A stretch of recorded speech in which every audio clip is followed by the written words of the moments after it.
2 minute লাগবে না কিন্তু নামতে কমলা কিন্তু সবাই লাইন ধরে আছে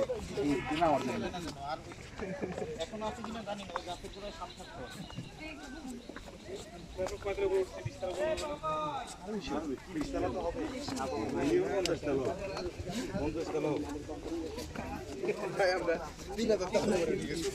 তাহলে তো ব্রুস কলিমের সময়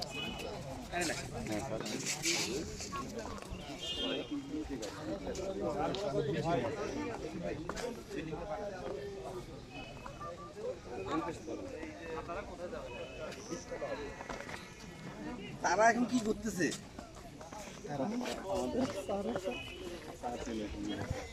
সেই ক্লাস নিতে আসতো, আসার পরে না বলা পায়নি কোনো মতে জাস্ট আমেরিকা ওয়ারটা শুরু করে দিলে সারা এবার তারা এখন কি করতেছে? ইউক্রেন দখল করে ইউক্রেনকে উস্কানি দিতেছে, মানে আমেরিকা রাশিয়া এগুলো নিয়ে করতে হতো